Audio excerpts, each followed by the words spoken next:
शिवाजी महाराज के गुरु रामदास स्वामी, उनसे किसी ने पूछा कि कुंडलिनी जागरण में कितना समय लगता है, तो उन्होंने कहा कि तत्क्षण, उसी क्षण हो जाता है, पर देने वाला भी चाहिए और लेने वाला भी चाहिए। देने वाले तो पहले बहुत होंगे पर लेने वाले कम होंगे। आज लेने वाले हजारों हैं और इसलिए कार्य इतने आसानी से हो रहा है। आज मैं आपको आत्मा के बारे में बताना चाहती हूँ, क्योंकि आत्मा को प्राप्त करो, आत्मा को सिद्ध करो, ऐसा तो सबने बताया, पर उसका निरूपण कहीं हुआ नहीं ठीक से कि क्या आत्मा चीज क्या है और उससे हमें क्या क्या प्राप्त होता है। इसके बारे में इतने विशद रूप से किसी ने बताया नहीं। शायद उस जमाने में इतने लोग नहीं थे। कृष्ण ने एक केवल अर्जुन से ही बात करी, और जो बात अर्जुन से कही वो भी इस ढंग की है कि सर्वसाधारण बुद्धि का मनुष्य उसे नहीं समझ सकेगा, क्योंकि श्री कृष्ण एक डिप्लोमैट थे, डिवाइन डिप्लोमैट।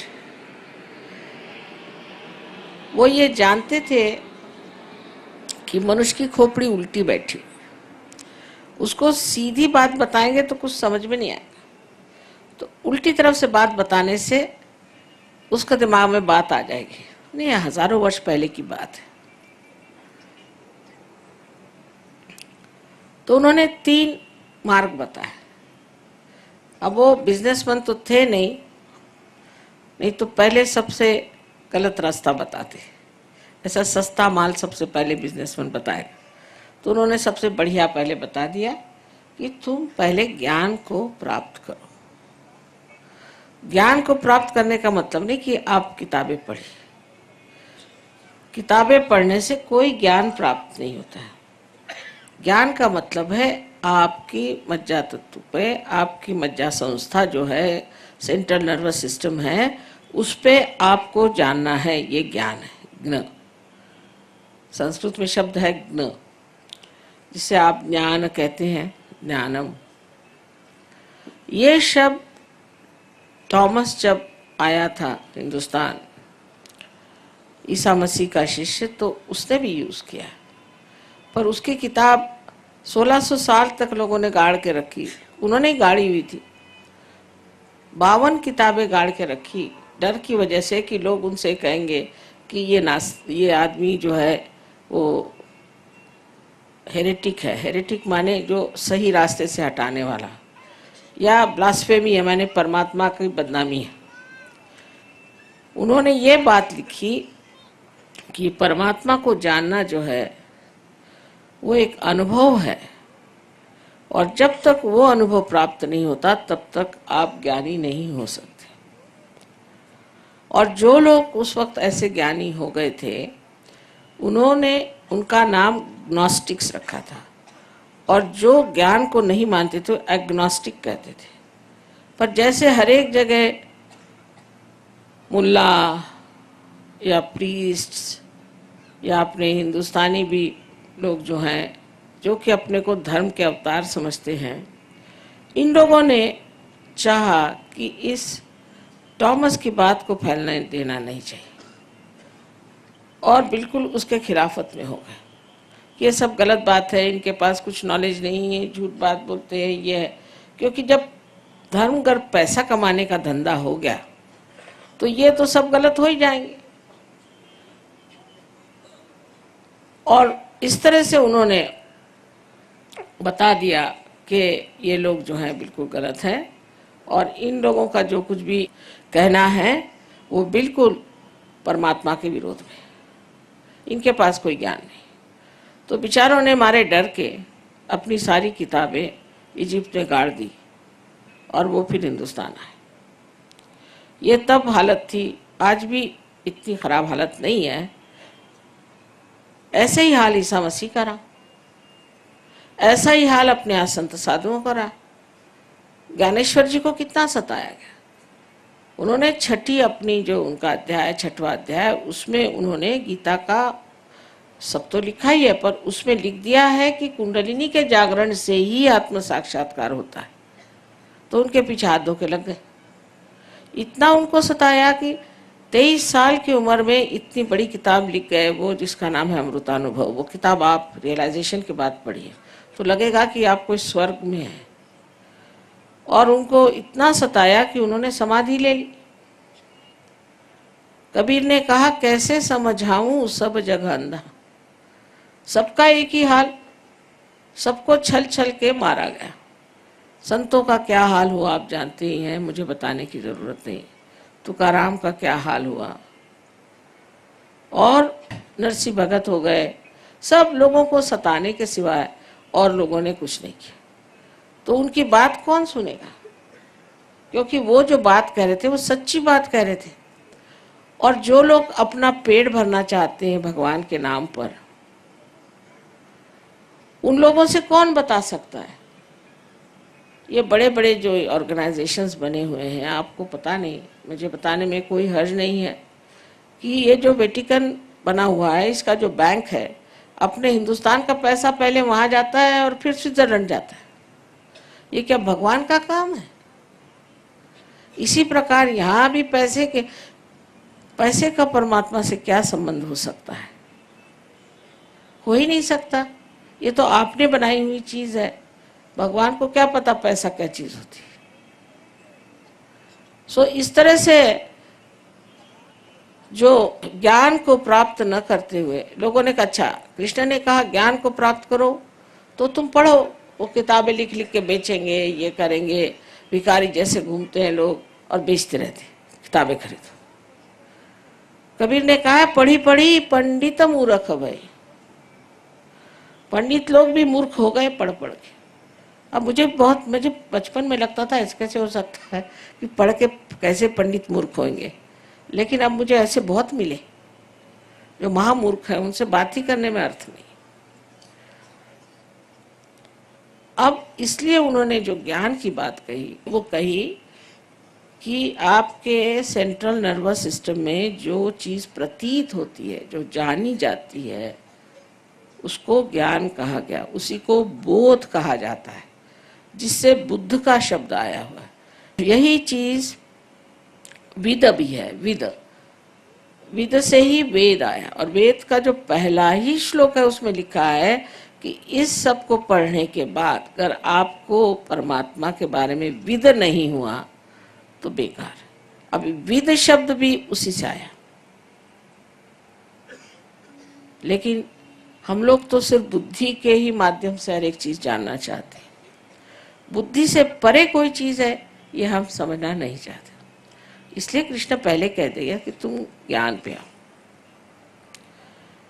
फिर उन्होंने दूसरी बात कही कि तुम कर्म करो, लेकिन उसमें भी फिर डिप्लोमेसी है। अगर आप सोचें तो कि जो कुछ भी कर्म करो वो परमात्मा के चरणों में डाल दो। अब एक कोई मर्डर भी करके आके कह सकता है कि भाई मैंने मर्डर किया और परमात्मा के चरणों में डाल दिया। ऐसा होता है कभी कभी, मैंने इसका मर्डर किया, मैंने उसका मर्डर किया, मैंने अब कन्फेशन दे दिया, हो गया काम खत्म। ये सब दिमागी जमा खर्च है। अगर मनुष्य अपने में ऐसा एक समाधान ले ले कि जो भी मैं करता हूं परमात्मा के नाम पे करता हूं, तो ऐसे आदमी को सिर्फ यही कहना चाहिए कि वो गलत फहमी में है। ये गलत धारणा दिमाग में बैठा ली है। हो ही नहीं सकता जब तक आप में मैं ये करता हूं ये भावना है, तब तक ये चीज हो ही नहीं सकती। ये भावना टूटनी चाहिए, और वो सिर्फ सहयोग में पार होने के बाद होती है। कि मनुष्य बोलता कैसे है फिर कि ये हो रहा है, ये जा रहा है, कुंडलिनी चढ़ रही है। ये नहीं कहेगा मैं चढ़ा रहा हूं, चढ़ रही है।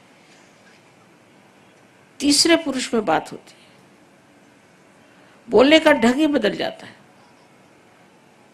खुद आकर मुझे बताएंगे कि माँ मेरा आज्ञा चक्र पकड़ा है, इसको साफ करना। इसका मतलब है कि मुझ में अहंकार चढ़ गया है। कोई आदमी कहेगा कि मुझ में अहंकार चढ़ गया, ऐसा है कोई आपको मिला आज तक?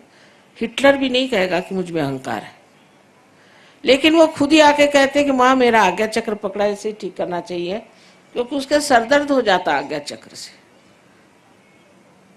तो उसकी बातचीत ही और तरह की होती है, और वो जो भी कर्म करता है वो कभी कहता ही नहीं कि मैं कर रहा हूँ, वो कहता कि नहीं सब हो रहा है, सब घटित हो रहा है, मैं तो सिर्फ उसे साक्षी स्वरूप से देख रहा हूं। ये कर्म की बात। अब भक्ति में भी उन्होंने किया, उन्होंने कहा कि फल, पुष्प, पानी कुछ भी तुम मुझे दोगे तो मैं स्वीकार करूंगा, वो तो अपने स्वीकार की बात है, लेकिन तुम्हारी भक्ति अनन्य होनी चाहिए। अब अनन्य शब्द पे खेल है। अनन्य माने जब दूसरा कोई नहीं होता, माने जब आप एकाकारिता में आ गए, जब आप उस विराट में समा गए तभी अनन्य होंगे ना, नहीं तो आप अन्य हैं। अनन्य होने का मतलब है कि जब आप पार हो गए, जब आपको आत्म साक्षात्कार हो गया, जब आप उस विराट के अंग प्रत्यंग हो गए, तब आप अनन्य हैं, तब भक्ति में अर्थ है। अब ये लोग जब आपके सामने गा रहे थे, इनकी भक्ति जो है वो पहुंच जाती, क्योंकि इनका कनेक्शन बना हुआ है।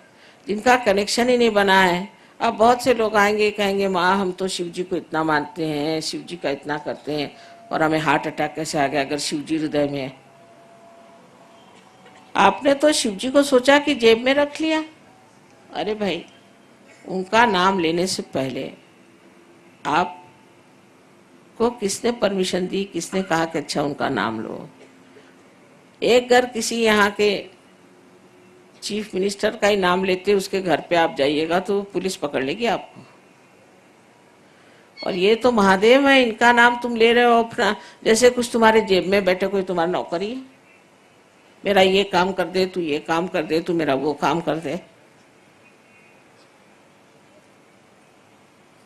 तो ये भक्ति नहीं, अनन्य भक्ति। जब हम उससे योग प्राप्त कर चुके, जब हम उस महान विराट के अंग प्रत्यंग हो गए, तभी भक्ति का अर्थ लगता है, उससे पहले भक्ति का अर्थ नहीं लगता।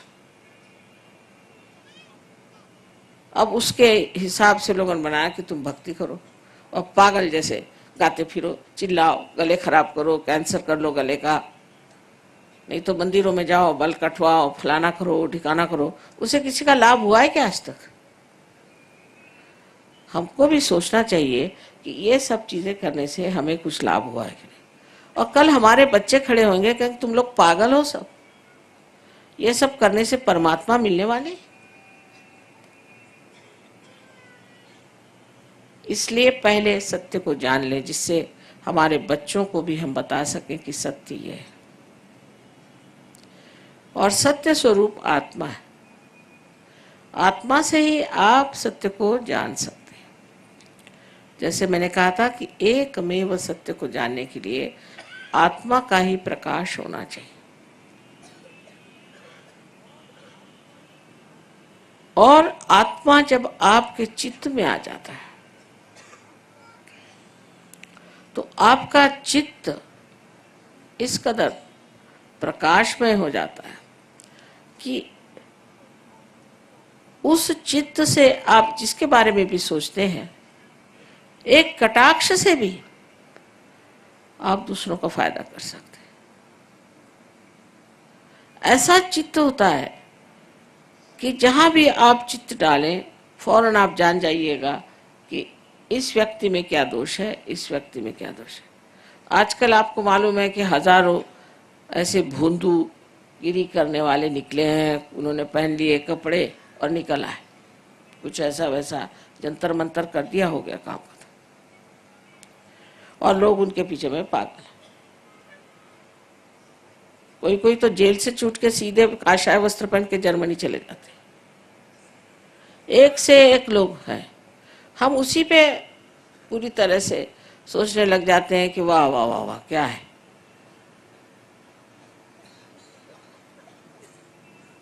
लेकिन हमारा दिमाग लगाएं इस चीज पर, अच्छा बुद्धि से ही सोचें कि हमने क्या पाया, हमको क्या मिला। मैं माँ हूं, मैं पूछूंगी बेटे छोड़ो, तुमने ये गुरु माना है ना, अच्छा ठीक है, तुमको क्या मिला, वही गुरु को चिपके चले जा रहे हो। तुमको क्या मिला, तुमको कौन सी शक्ति मिली। किसी भी गुरु के पास जाने से कम तुम्हारी तंदुरुस्ती तो अच्छी रहे। इधर हार्ट अटैक आ रहे हैं, आंखें अंधी हो रही, किसी को कुछ हो रहा है, ऐसे गुरु किस काम के। मैं तो माँ हूं, मैं तो कहूंगी ऐसे गुरु छोड़ो, बेकार की चीज। ऊपर से रुपया पैसा चढ़ाओ, ये चढ़ाओ वो चढ़ाओ। सन्यासियों को रुपया पैसा काहे को चाहिए। तो ये जो भ्रम हमारे दिमाग में बैठे हुए हैं, इन भ्रम को निकालने के लिए भी हमारे अंदर आत्मा की जागृति हो, तो हम फौरन समझ जाएंगे कि हमारे हाथ में ही हम समझ जाएंगे। उंगलियों के इशारे पे कोई आदमी आपके सामने खड़ा कर दीजिए, बड़े ढोंग रच के आया हो, फौरन आप समझ जाएंगे कि मां ढोंगी। मेरी नातिन है, छोटी सी थी, 5 साल की। तो मेरी लड़की और दामाद गए थे लद्दाख। वहाँ पे गुरुजी बन के बैठे हुए थे एक ढेले पर। वहाँ के वो उस जगह के वो बड़े भारी गुरुजी थे, और सब जाए उनके सामने, झुक जाए। इससे रहा नहीं गया। फिर उसके माँ बाप भी गए, उन्होंने देखा सभी झुक रहे, मैं नहीं झुको तो कैसे। जाके खड़ी होकर उनके सामने सीना तान कहती कि तुम क्या सबसे पैर छुआ रहे हो, तुम तो पार भी नहीं हो, साफ कह दी। अब ये माँ बाप जरा गड़बड़ा गए कि ये कहते। एक बार रमन महर्षि के प्रोग्राम में मुझे बुलाया था। रमन महर्षि बहुत ही पहुंचे पुरुष थे, इसमें कोई शक नहीं। लेकिन उनके यहाँ डिसाइपल्स जो है भगवान ही बचा रखे, ना किसी में रियलाइजेशन है, नहीं किसी को अक्ल है, ना कुछ, ना किसी ने कुंडलिनी की बात करी, ना किसी ने कोई आत्म साक्षात्कार की बात, कुछ नहीं, बेकार की बात है। तो एक साथ बड़ा भारी चोगा पहन के बैठे थे, कोई रामकृष्ण आश्रम के कोई बैठे थे, बड़े भारे मठाधीश। तो हमारी ग्रैंड डॉटर एक थी, दूसरी वो बैठी थी। तो उसने देखा फिर उठ के खड़ी हुई सामने बैठी थी। बहुत से सहयोगी भी थे। नानी ये मैक्सी वाले को यहाँ से भगाओ, मुझे बड़ी गर्मी आ रही है, मैक्सी वाला। तो हमारी पहचान क्या, कौन को आपका गुरु हो सकता है? वही हो सकता है सदगुरु, वो ही जो साहिब मिली है। नानक साहब ने कहा है वही सदगुरु है जो आपको परमेश्वर से मिलाता है, जो सिर्फ परमेश्वर की बात करता है, आत्म साक्षात्कार को ही सब कुछ समझता है, वही सदगुरु है।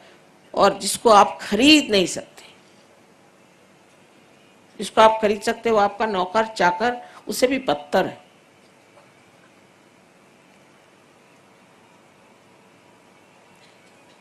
आप लोगों को खुद सोच लेना चाहिए कि हमने क्या पाया। आत्मा के बल से आप जान जाइएगा कि कौन सच्चा है और कौन झूठा है, और कौन हमें परमात्मा से मिलाता है।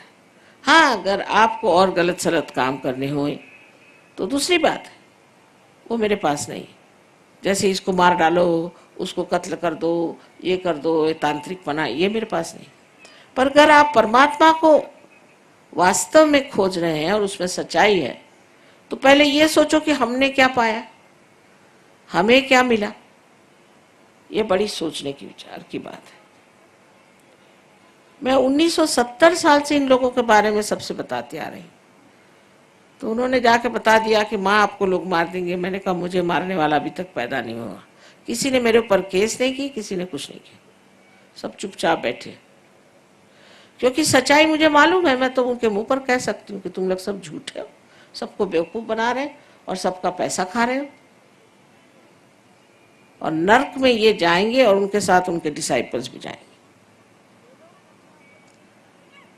ये लोग कभी आपस में झगड़ा नहीं करते। क्राइस्ट ने कहा है बहुत साफ कि सैतान will not speak against his own house. सबने एक एक कमरा ले लिया है। अरे भैया तू भी चलने दे अपना धंधा और मुझको भी चलाने दे, मेरे बारे में तू कुछ मत कहना और मैं भी तेरे बारे में, तू भी अच्छा और मैं भी अच्छा। दोनों हाथ से हम पैसा इकट्ठा करें। सिर्फ पैसा ही इकट्ठा नहीं करते, आपकी कुंडलिनी खराब कर देते हैं, आपका शारीरिक आपको तकलीफ दे देते हैं। इनको क्या अधिकार है आपकी कुंडलिनी खराब करने का? या आप लोगों को सत्य से विचलित करने का? क्योंकि आप लोग परमात्मा को खोज रहे हैं, आप लोग भक्त हैं, आप लोग सीधे साधे हैं, इसलिए आपको बेवकूफ बना रहे हैं और आप लोग भी उनके चक्करों में आ रहे हैं। वो भी मोहिनी मंत्र करते हैं, वो लोग भी मेस्मरिज्म चलाते हैं। मैंने देखा है कि लोग मार खाते जा रहे हैं, मार खाते जा रहे हैं, घर में बीमारी पे बीमारी, सब तरह के आफत, उनके घर से लक्ष्मी उठ गई, सब कुछ, पर तो भी वो गुरु के पांव ही नहीं छोड़ेंगे। अरे भाई कुछ तो अकल रखो।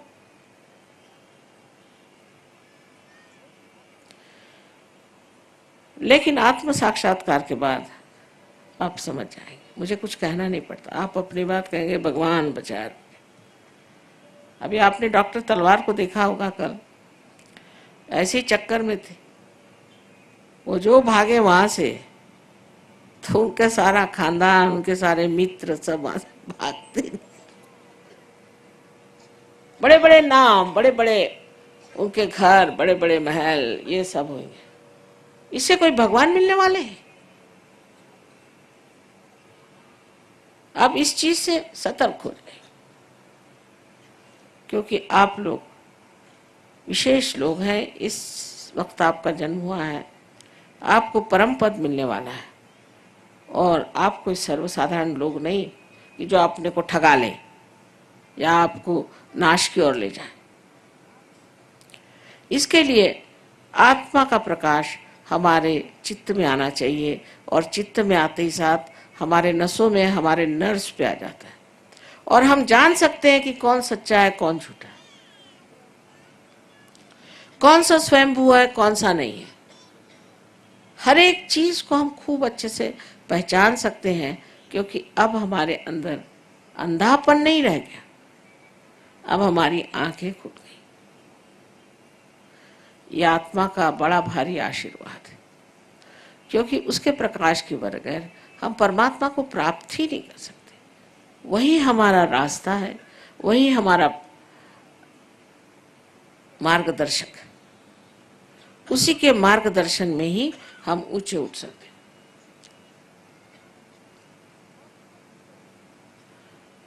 और सबसे बड़ी चीज आत्मा की जो है वो ये कि आपको वो आनंद के सागर में ढकेल लेता है। आत्मा का आनंद एक अपना विशेष है।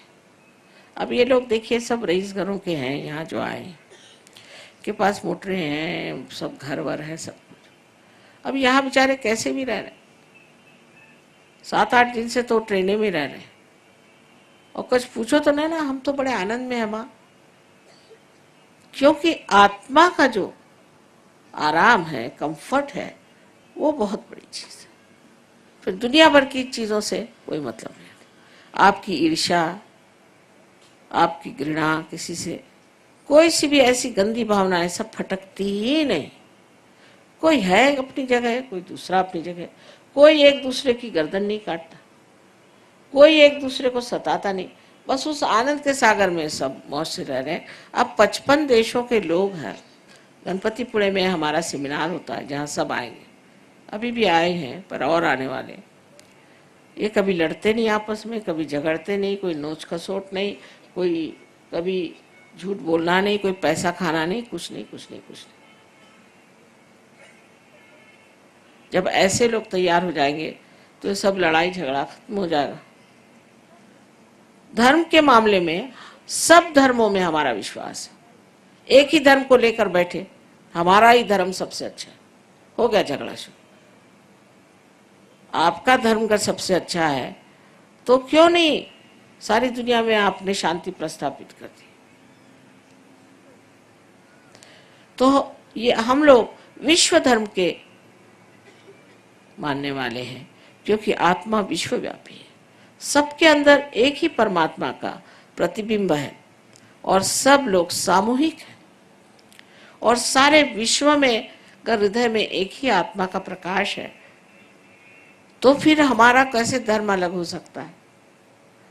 हमारे यहाँ मुसलमान भी हैं, ईसाई हैं, जूस हैं। अब जूस लोग ईसा मसीह को नहीं मानते, ईसा मसीह को मानते हैं। मुसलमान लोग गणेश जी को मानते हैं, यहाँ पर भी एक दो आए हुए। और हिंदू लोग मोहम्मद साहब को मानते हैं, क्योंकि उनकी खूबियां हमें पता नहीं। जैसे घोड़े को बांध देते हैं ना ब्लिंकर्स, ऐसे हम लोगों ने बांध लिया, हमारा धर्म सबसे अच्छा। फिर जो धंधा करना हो धंधा करो, उसमें कोई हर्ज नहीं, कोई से भी धंधे करने में हर्ज नहीं, पर हम ये हैं, हम इस जाति के। विश्व धर्म की स्थापना अब हो गई और ये लोग सब विश्व धर्मी हैं। हर धर्म का मान है, हर तरह के लोगों का मान है, हर देश के लोगों का मान है। और सबसे अधिक जितने अवतरण हो गए, जितने प्रेषित हो गए, माने प्रॉफिट्स हो गए, जितने दृष्टा हो गए, जितने संत हो गए, इन सब का विश्वव्यापी स्वरूप समझ करके ये लोग उनको मानते हैं। मानने का मतलब ये नहीं कि मैंने मान लिया, मैंने राम को मान लिया, बस राम को मान लिया इसका मतलब आप राम हो गए क्या? आपके अंदर राम के कौन से गुण आए बताइए? श्री राम को तो आपने मान लिया, और आपके अंदर कौन से गुण आए?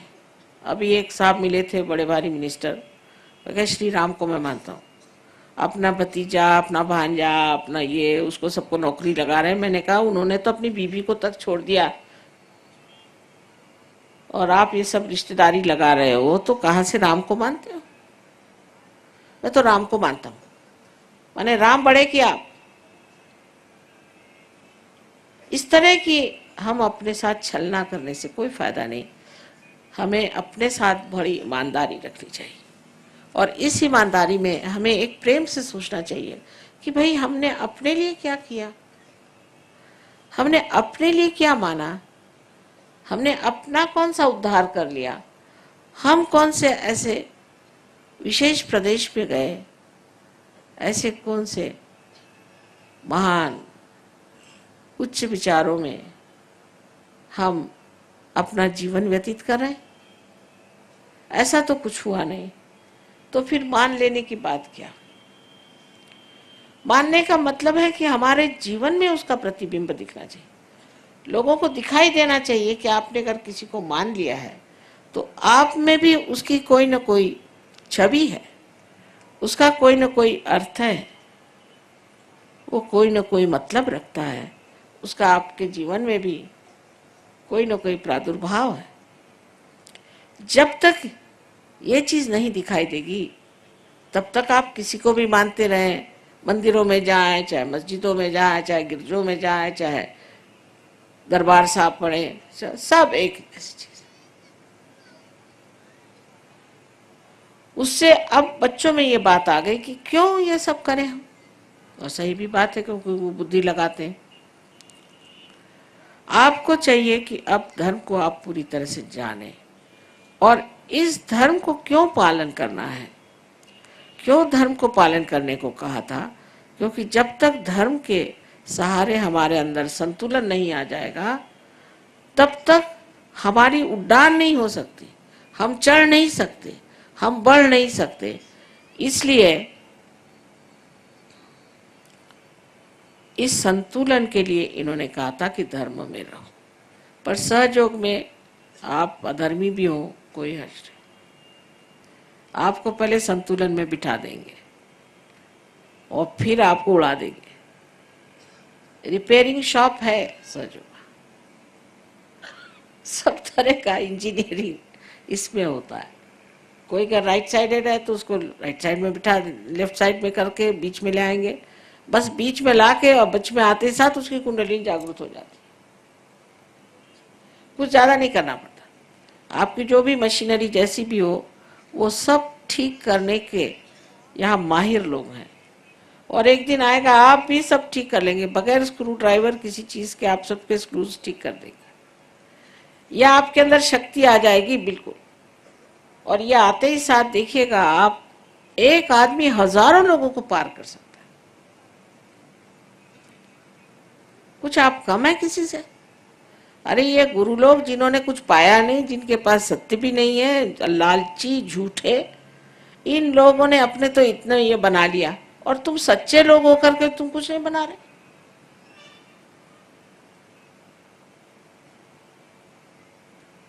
अपनी शक्ति को जानो। मुझको मान लेने से कुछ फायदा नहीं, मुझको मानने से क्या फायदा है? कुछ भी नहीं।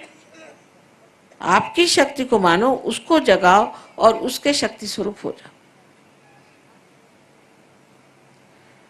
तो आज मैंने आपसे बताया है कि आत्मा से आपको किस तरह से आपका चित्त आलोकित हो जाता है, और आप सत्य को किस तरह से जानते हैं, और किस तरह से आप आनंद में विभोर हो जाते हैं। ये सब चीजें वास्तविक में होती हैं। ये कुछ मैं ऐसी बातें नहीं बता रही हूँ कि जिससे बच्चों को माँ भुलाती रहती है। वास्तविक सच्ची बात है, और ये सब आप सब कुछ प्राप्त कर सकते हैं, बहुत आसानी से प्राप्त कर सकते हैं। सिर्फ ये है कि अपने साथ सच्चाई रखो, और अपने को किसी के हवाले मत कर दो। अब क्या करूं, मैं इस गुरु का शिष्य हूं। क्या तुम इसलिए पैदा हुए थे कि इस गुरु के शिष्य बने रहो जिंदगी भर? तुम किस लिए पैदा हुए थे? नाम आनंद, और शक्ल देखिए तो ऐसी कि अभी कब्र में जा रहे। तुम्हारे माँ ने पता नहीं क्या सोच के तुम्हारा नाम आनंद रखा था। पता हुआ उस गुरु की मैं सेवा कर रहा था माँ, तो ऐसा ही हाल हो गया मेरा, कैंसर से मर रहा हूं। अगर तुम कैंसर से मर रहे हो तो तुम्हारा गुरु क्या कर रहा है?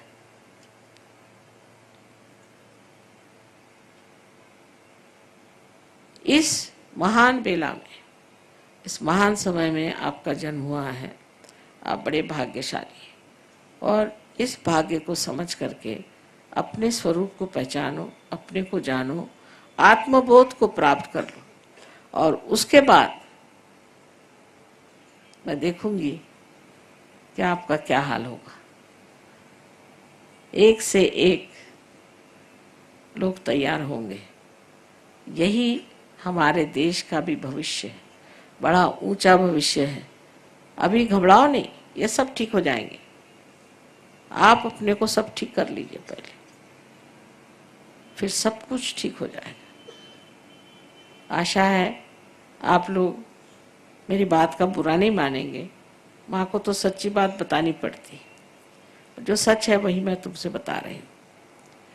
और मैं चाहती हूँ कि हैदराबाद में बहुत से लोग सहयोगी हो जाएं, सो सारे दुनिया से लोग यहाँ आए आपके पास, क्योंकि ये भूमि कोई विशेष मुझे लग रही है।